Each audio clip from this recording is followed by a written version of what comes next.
अस्सलाम वालेकुम दोस्तों, मैं हूं असलम आलम और आप देख रहे हैं गल्फ़ एक्सपर्ट। दोस्तों, आज की वीडियो में आप लोगों की तरफ से आए हुए कुछ सवालों के जवाब देने वाला हूं, तो इस वीडियो के साथ में आखिर तक ज़रूर बने रहिए। हो सकता है आगे आपका सवाल भी शामिल हो जाए।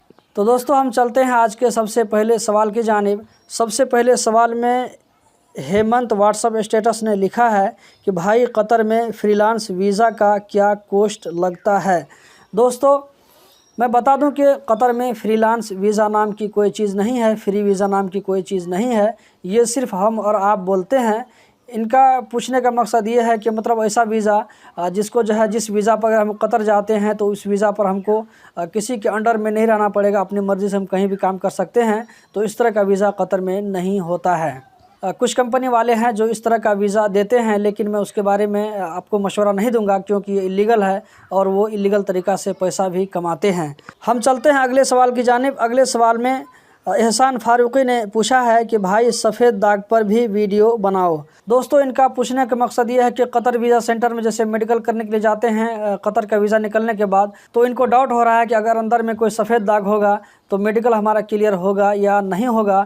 तो मैं आप लोगों को बता देना चाहूँगा कि दोस्तों, इस तरह कुछ लोगों ने मेरे साथ में प्रॉब्लम शेयर किया है कि उनको कुछ अंदर में दाग था, तो इसकी वजह से मेडिकल पेंडिंग था या मेडिकल ओके नहीं हो रहा था। तो आपको करना ये है कि सबसे पहले आप अपने जो है किसी प्राइवेट मेडिकल में जाकर के मेडिकल करवा लें, और वहाँ से इत्मीनान कराने के बाद में अगर वो लोग ओके कर देंगे कि आप कतर जा सकते हैं, कोई परेशानी की बात नहीं है, तो उसके बाद ही आप कतर वीज़ा सेंटर में मेडिकल के लिए जाएँ, उससे पहले मत जाएँ। अब हम चलते हैं अगले सवाल की जानिब। अगले सवाल में शाहिद रज़ा ने लिखा है कि नहीं भाई, मेरी कंपनी आईडी नहीं लगाता है, 2 साल से ज़्यादा हो गया है, तो मैं कहाँ कंप्लेन करूं।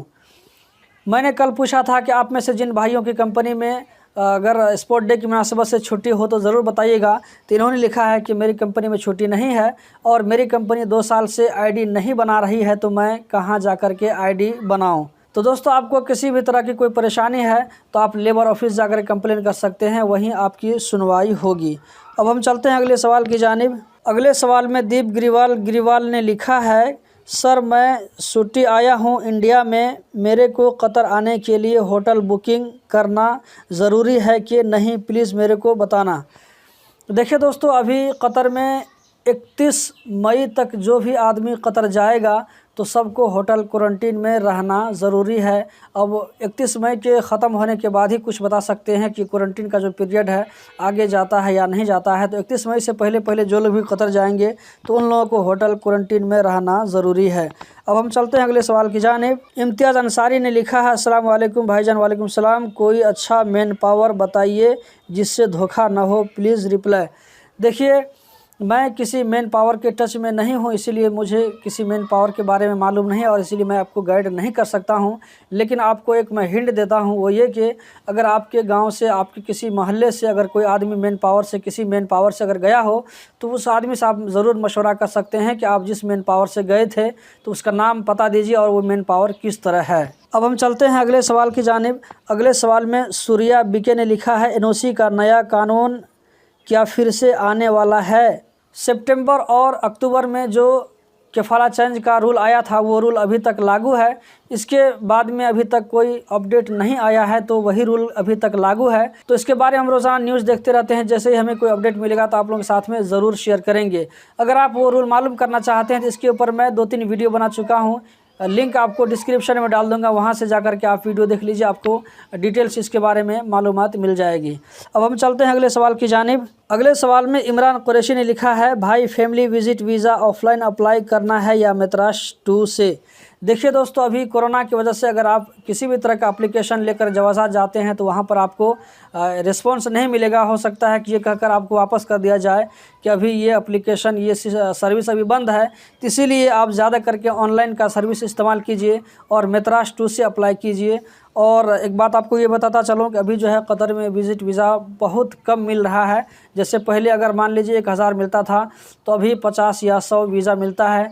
तो आप इससे अंदाज़ा लगा सकते हैं कि कितना कम वीज़ा मिल रहा है। ऐसा भी हो सकता है कि आप जब पहली मरतबा अप्लाई करेंगे तो ये रिजेक्ट भी हो सकता है, लेकिन रिजेक्ट हो जाए तो आपको मायूस नहीं होना है, बल्कि आप दूसरी मरतबा, तीसरी मरतबा आपको ट्राई करते रहना है, इंशाल्लाह वीज़ा मिल जाएगा।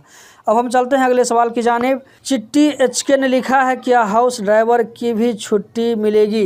इनका सवाल है स्पोर्ट डे की मुनासबत से मैंने पूछा था कि आप लोगों में से किन किन को छुट्टी होगी, तो इन्होंने पूछा है कि क्या घरों में काम करने वालों को भी छुट्टी मिलेगी। देखिए दोस्तों, कतर में बहुत सारी छुट्टी होती है, लेकिन जो लोग घर में काम करते हैं, हाउस वर्कर हैं, तो उन लोगों को कोई छुट्टी नहीं होती है। छुट्टी के दिन भी उन लोगों को काम करना पड़ता है, ड्यूटी में जाना पड़ता है। कहीं भी अगर इधर उधर जाने की अगर ज़रूरत हो तो उन लोगों को जाना ही पड़ता है। तो कुल मिलाकर आप ये कह सकते हैं हाउस ड्राइवर को कतर में कभी भी छुट्टी नहीं होती है। जब आप अपने घर जाएंगे वेकेशन में तब आपको छुट्टी मिलेगी। अखंड भारत ने सवाल किया है, QVC टेस्ट मेडिकल के दौरान 2 वैक्सीन लगाए जा रहे हैं, क्या इस वैक्सीन से कोई नुकसान है? कृपया वीडियो बनाइए। देखिए दोस्तों, कतर के लिए जो मेडिकल होता है उसमें आपका ब्लड टेस्ट होता है और एक्सरे होता है।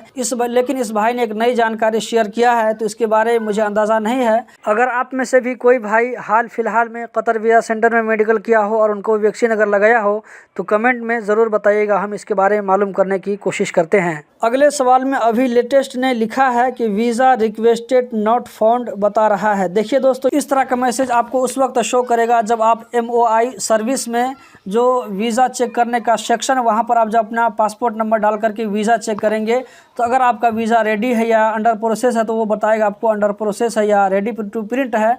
अगर इसमें से अगर इन दोनों में प्रोसेस में से कुछ भी नहीं है तो आपको नॉट फाउंड बताएगा। तो इसका मतलब ये हुआ कि आपने अगर अपने लिए वीज़ा चेक करने की कोशिश की है तो अभी आपके नाम से वीज़ा इशू नहीं हुआ है। तो जैसे ही वीज़ा इशू हो जाएगा तो आपको अंडर प्रोसेस दिखाएगा या रेडी टू प्रिंट दिखाएगा। तो दोस्तों, यही थी आज की वीडियो। आज मैंने टोटल 10 क्वेश्चन को लिया था। तो उम्मीद करता हूँ ये जानकारी आप लोगों को ज़रूर पसंद आई होगी। कतर से रिलेटेड इसी तरह की जानकारी हासिल करते रहने के लिए चैनल को सब्सक्राइब करें, वीडियो को लाइक करें।